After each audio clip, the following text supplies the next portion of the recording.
crazy things happen. And I think about all the things I've seen in this country. I mean, last year we had Dr. Gates here from the Beer Hall Summit. And if I want to have a summit with Obama, I want it to be the Tequila Summit. So we'll be singing Vicente Fernandez songs and drinking tequila and getting into fights and things like that. And it's telling nice stories about our mothers and crying afterwards. So that'll be the Tequila Summit. But I think when I look at those things, there is problems of race in America and all around the world. And inclusion and diversity is tantamount and so important.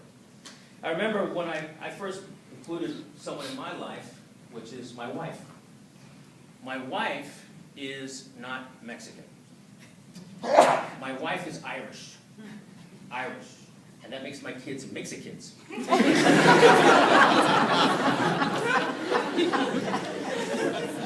They are mixed kids. And that is the new style of the world. Mixed. That's great. It's time for us to mix it up. It's great that we mix it up. And here's my wife. When I first met her, I remember it was our New Year's Eve party. And like I say, there's no coincidences, there's no accidents. You're here to hear this story, to help yourselves, to understand, to think, to laugh, to become a community, become a stronger community among yourselves, and show your diversity. But my wife said she wanted to go to a New Year's Eve party in San Diego. And I was all the way in Chicago doing a show called Latino Log, my show that later went on to Broadway.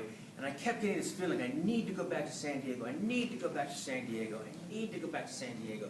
And I had a contract that said I could go back to San Diego anytime I wanted to. So I took a flight back to San Diego, and I could show up there and I see my mother. And I thought, that's it, I have to see my mother. And I spent a few hours with my mother, and I got very bored. I love my mother. But it was New Year's Eve, and I said, Mom, I'm going to go out. I'm going to see what's out there. So I go to the New Year's Eve party, and I see this beautiful girl. It's a Latino party. I see her, and her name's Susie Alvin. And I thought, wow, she must be Latino. And Alvin sounds Latino to me. But she was blonde. I said, oh, she must be Argentinian. So Argentinians are mostly European, at least that's what they say.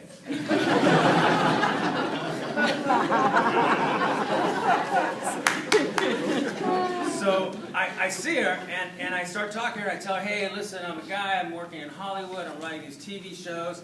And at that time, she goes, oh, you know something? You are in Hollywood, going out every single night, going to parties and doing this whole different kind of life, but I think you're depressed and you really don't know it. And I was like, wow, she's right. I don't know it because I feel great. I was dating models. I mean, they were plus-size models, but still. That's like dating 6 anorexic models at the same time. So I think, I gotta go out with this girl. So I go out with her, and I go out, and I start to date her, and she goes, why don't we go to Spain to visit my family? They're in Spain with my sister, and she's having, she just got married, they're there on her honeymoon, the family's going to meet them. So I said, okay, let's go to Spain. I haven't been to Spain in about 500 years, why not? So I go to Spain, and Spain's a romantic country, and women know these things. She set me up. Because in Spain, I asked her to marry me.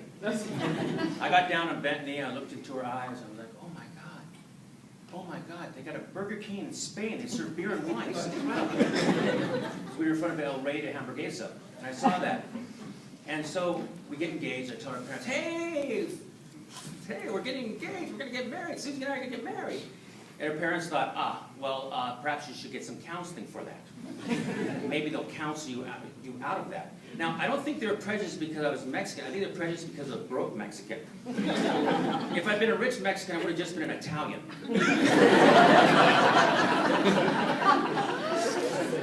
So we get engaged, and you know we're back in California, and you know we're gonna make love. We're engaged, so it's okay. We're gonna make love. And she goes, oh my God, is it true? Is it true, Rick, what they say about Latino males? Are you fantastic lovers? I said, yes, baby, it's true. Is it true they say about Latino males, can you make love all night long without stopping? I go, all night long. And look, I got a job, so we gotta get this over with quick. I gotta wait wake up in the morning. You have to make me those corn tortillas I love so much. So, you know, we make love, and she says later on, she goes, you know, I want to go off the pill. I want to go off the pill. I'm going to go off the pill because all my friends are doing in vitro, and they're doing, you know, they're adopting children. It's going to take me years to get pregnant. Years to get pregnant. So I'm like, wait a minute. First of all, I'm Mexican. And that's the one thing we do really well. Your friends may be doing in vitro, but they're not doing papito. So she says, she goes, no, don't worry, I won't get pregnant. And then I hear this voice in my head. Now, every Latino guy has a voice in his head, and mine is the voice of my dad. My dad's voice was ringing in my ear. It's like, are you kidding me? She's going to go off the pill. You're going to get her pregnant. We're a fertile people. You had a cousin who was so fertile, he was a lifeguard. He got a girl pregnant just by resuscitating her. And then I tell my father, oh, no, don't worry. She's Irish. She's Irish. Your kids will be double alcoholics. You have to check their sippy cup every night. Don't worry. So I go, don't worry, Dad, we're not going to, you know, not going to have a problem. Now, I mean, even white guys got their dad's voice in their ear. It sounds like this. Pick up the trailer and run. Clem, get the banjo. Let's get the hell out of here. But, so that's an assumption about white guys, all right? I'm sure it's not true. But the thing was, so I get her pregnant. She gets pregnant. I mean, she got pregnant that night. She got pregnant walking toward me. But 10 feet away, she had gotten pregnant. That was it. So she had gotten pregnant, and we walked down the aisles. Of course, it's embarrassing to her family. She's 6 months pregnant. We're walking down the aisles. It looks like graduation at an inner city high school. Just kidding about that. But, you know, and we're going to have a birth. It was the birth. You know, it's my first child. It's going to be the first child. And I couldn't believe it. Now, and all my Anglo friends were like, hey, what's the Mexican birth sound like? Like this. Push, push Maria over the fence so we can have an American baby.